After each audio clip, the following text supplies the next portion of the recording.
The struggle for survival is rarely a pleasant spectacle. On a distant island hidden away in the Indonesian archipelago, we witness a scene that shows this reality in its purest form. We're looking at a fascinating creature, the Komodo dragon, the largest living lizard on the planet. Found only in this archipelago, this reptile rules its territory with brutal efficiency, and today its victim is a deer fighting desperately to survive. The deer, fragile in the face of the predator's power, tries to run and escape. Every movement seems like its last hope. However, escape becomes useless when faced with the dragon's agility and relentless persistence. Slowly, the reptile moves closer, fully aware of its inevitable victory. Something disturbing happens here. The dragon doesn't wait for its prey to give up or collapse entirely. It begins its meal while the deer is still alive, a stark reality that shows just how harsh and unforgiving nature can be. But this story isn't just about an attack. It's about a unique species found only in a specific region of our planet. The Komodo dragon symbolizes the raw power of nature and the delicate balance of the ecosystems where it reigns supreme. On some remote Indonesian islands, an unexpected situation is unfolding. Local residents are increasingly coming face to face with unusual visits. Komodo dragons, giant reptiles known for their aggressive behavior, have started leaving their natural reserves and appearing in areas inhabited by people. Currently, about 2,300 Komodo dragons live scattered across the Indonesian archipelago. Most of them are confined to protected areas, but a significant number roam freely. And it's this group that's causing trouble for local communities. But what has driven these animals to get closer to towns and cities? How do residents manage to live with such a dangerous creature roaming the streets where their families live and work? In today's video, you'll follow the daily struggle Indonesians face in dealing with these dangerous encounters. We'll meet people who've experienced extreme situations and find out how communities are working to prevent conflicts between humans and these huge reptiles. Imagine living in a place where one of the world's most dangerous creatures could quietly show up in your backyard. That's the reality for residents of small Indonesian islands who share their space with the Komodo dragon. These giant lizards prefer living near forests, where they find ideal conditions to hunt their prey. But things change drastically during the dry season. When rivers and lakes dry up, Komodo dragons need to leave their protected areas and move toward villages and human settlements in search of water and food. And that's when danger arises. To understand why these encounters become so hazardous, we need to learn how Komodo dragons hunt. These reptiles have unique techniques. They use their forked tongue like a natural radar, capable of detecting prey even from great distances. They remain still, almost invisible in their surroundings, waiting for the exact moment to strike. Their patience is immense and deadly for their victims. But what happens when these predators get too close to people? How do locals protect themselves from these unexpected and potentially fatal encounters? Picture an impressive scene. A massive reptile slowly approaching a goat getting ready to attack. The Komodo dragon leaves no room for mistakes or second chances. Its approach is precise, brutal, and efficient. To understand how this lizard dominates its prey, we have to take a closer look at its natural weapons. Extremely sharp teeth, claws capable of quickly immobilizing any animal, and enough strength to bring down even bigger prey. However, what's truly astonishing is the method the dragon uses to finish off its attack. After capturing the goat, the Komodo dragon grabs hold of it and starts shaking it violently.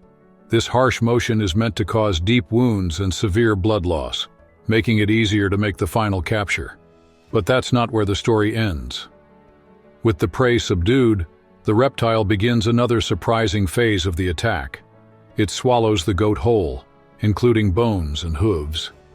Its neck muscles, specially developed to handle this tough job, let it eat without wasting a single thing. Have you ever imagined a creature that doesn't need to fully overpower its prey right away to guarantee a meal? That's exactly how the Komodo dragon operates, using an unusual strategy that almost never fails. When a Komodo dragon attacks, it relies on more than just physical strength. There's something quieter and even more dangerous that ensures its success as a predator: the venom in its bite and the bacteria in its saliva. But how does that actually work? When it bites its prey, the Komodo dragon releases a special venom that prevents blood from clotting. This makes any wound extremely dangerous, causing intense bleeding that quickly weakens even much larger animals, like buffalo. And if that wasn't enough, there's another deadly factor. The reptile's saliva is filled with bacteria. This means that even if the animal manages to run away after the attack, it's unlikely to survive. Within a few hours, the prey will be weakened by a severe infection or by excessive blood loss. Imagine waking up in the morning and realizing that much of your livelihood disappeared overnight. That's the reality farmers on the islands of Flores and Komodo face every year, due to constant attacks by Komodo dragons. In these communities, almost a third of the livestock raised by residents is lost annually to these predators. The damage goes beyond just financial loss. It directly affects the survival of entire families who depend on that livestock to make a living. But what can be done in the face of such a frequent and devastating threat? To tackle this challenge, farmers came up with a smart strategy. They started closely monitoring the areas where Komodo dragons tend to appear most often and set up specially designed traps to catch these animals without hurting them. Once captured, the Komodo dragons aren't killed or harmed. Instead, they're taken to safe wildlife reserves far from the farming communities.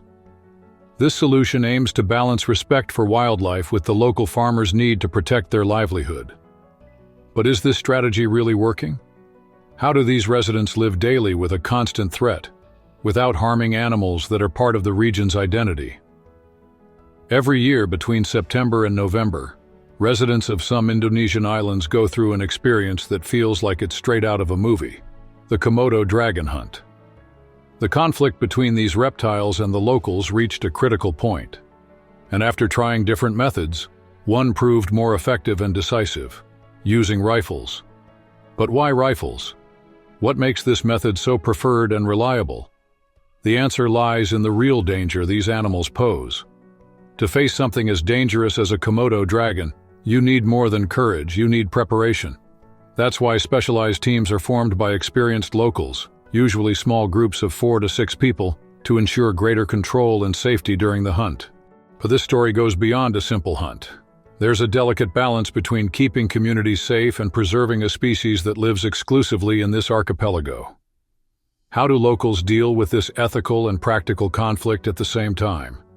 And is this the best approach? Imagine being just a few feet away from an animal capable of taking down even a full-grown buffalo. That's the reality for the Indonesian hunters, who have to approach carefully to protect their communities. But how do these men manage to get so close without becoming the predator's victims?